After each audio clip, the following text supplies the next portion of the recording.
In this video, we'll be spending 24 hours in Philadelphia during the holidays, eating mouth-watering cheesesteaks, enjoying the Philadelphia Zoo lights, visiting the birthplace of America, and of course, running up the Rocky Steps. This is Magellan. And this is Greyhound.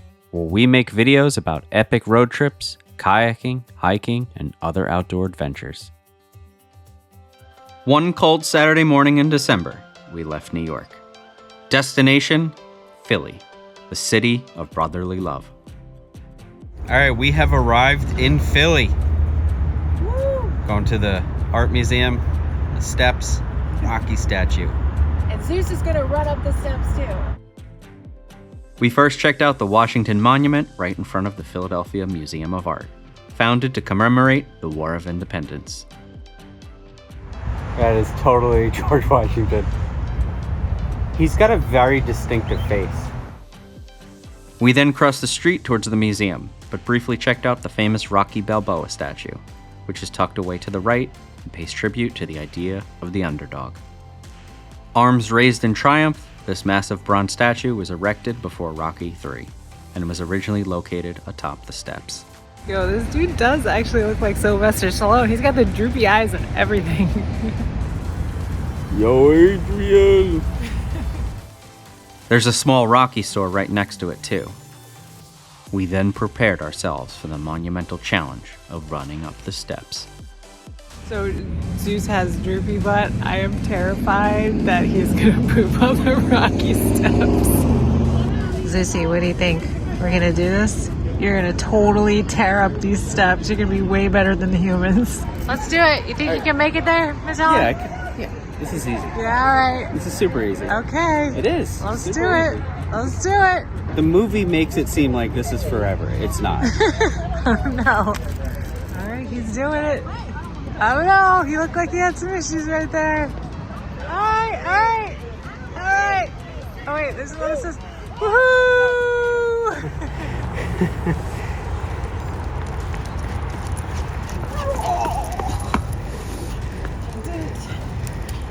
That was no problem for him at all. No, he looked like you were holding him back. Also at the top of the steps are these Rocky Balboa footprints where he stood in the movie. From here, we dropped off Zeus in the hotel and began our journey towards lunch, aka the Philly cheesesteak. And if you know anyone from Philly, you know that they have very different opinions on the best place. So we're going to hit the first of two recommendations given to us. And that would be Angelo's Pizzeria. I heard the pizza's good, but we aren't here for that. We're here for a cheesesteak wit. And wit means with onions and cheese. In our case, Cooper Sharp. Yeah, 35-minute wait when we ordered from Angelo's for the cheesesteak, so that's how it goes, I guess. Cash only. There's our cheesesteak. It's not bad. People who are fans of these ingredients would probably think this is like awesome. It's my turn. Look at that. Just look at how beautiful that looks. I still think it looks like dog.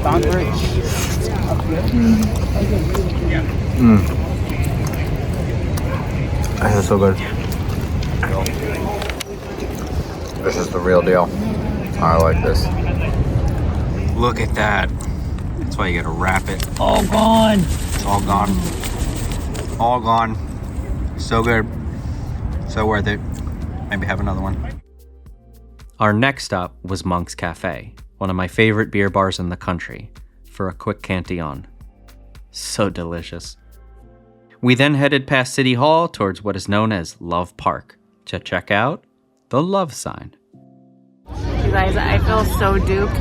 This thing is so small. I was imagining something like the size of the Bean in Chicago, like some massive structure. This thing is tiny. You can walk underneath it. Just saying.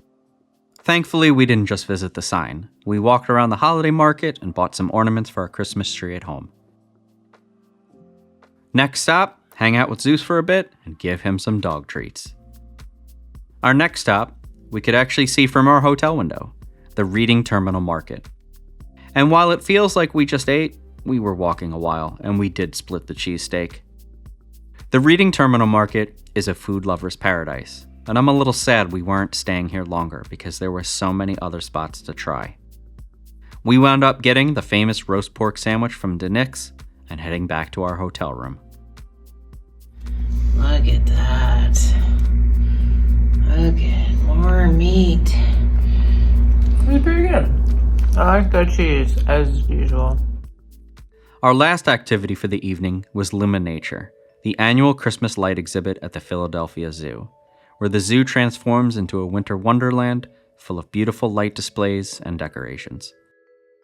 We visited the Brooklyn Botanic Lightscape in New York City before and loved it, so we were very excited about this too. You start essentially by following the lighted path. Hey goat, hey llama, what's up dude? How you doing? You guys are pissed off by all these lights and people, aren't you? No one's feeding you, no one even knows you're there. I see you. I see you. We saw multiple people dressed up as animals wearing lights. There's many shapes of animals adorned with strings of light. Trees made of pink flamingos, a mini light show with colorful penguins, a cool carousel. Somewhere in the middle of your visit, you'll stumble upon an adult beverage section and also a bunch of food trucks. Yo, Merry Christmas, you want a walking taco with Fritos on it? Yes, you do. This was another mini show in this giant lit globe. There's a lot of these heat lamps around here. I love that. Who gave you the seat closest to it? Magellan. Why? He loves me. So I'm cool. It's not because I'm funny. Maybe. That's why. Oh, and then there's the quintessential light tunnel. Always love these at Christmas time, and apparently I'm not alone in that thought. So cool. Love this stuff. It's a giant blue gorilla. It's made completely out of discarded car hoods from vehicles. Only in blue paint. Also very cool to watch shows from these arched television-like portal things. Luminature was definitely a fun experience, and it was a great way to end our day.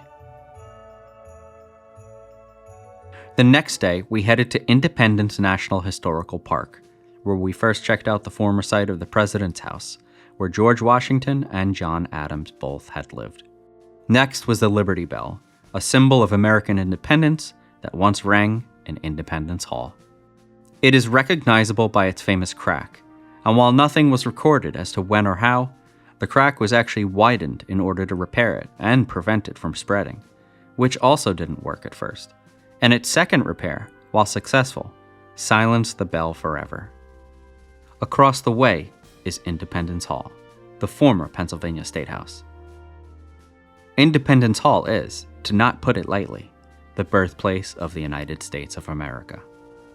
It was here, in the Assembly Room, that both the Declaration of Independence in 1776 and the Constitution in 1787 were adopted by the Second Continental Congress, the latter during the Constitutional Convention. In 1915, President Taft presided over a convention to form the League to Enforce Peace, which eventually became the League of Nations and then the United Nations. Our last spot before leaving town was right around the corner. Sonny's cheesesteaks, also highly recommended. We got 2 cheesesteaks here. The first, a provolone, without, meaning no onions this time, which I was opposed to. Oh, now that is freaking cheese. Let's do this. Oh, yeah. Okay, see, unlike the other one, this one doesn't look as much like dog food.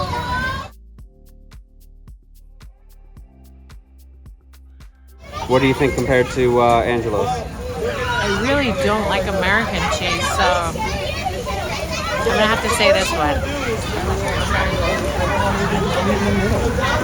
Good. They are different. Yeah, they are different.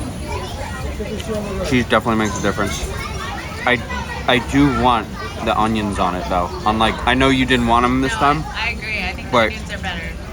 Yeah, having the onions on it is much, much better. Someone, me, was still hungry, so I went back in for a Whizzin' Blue Wit. That's a mix of Cheese Whiz and blue cheese with onions. Big difference from the last one. This is how it should look. It should look greasy, oily, cheesy yumminess. Whiz and blue.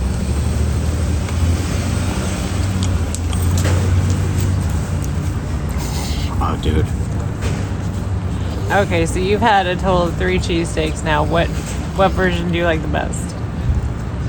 I think it's kind of tied between the Angelo's one yesterday and this one. So The one we just got without the onions. Yeah. And the provolone, I thought was the weakest. And that is our 24 hours in Philly. We'll see you on the trails or in the water.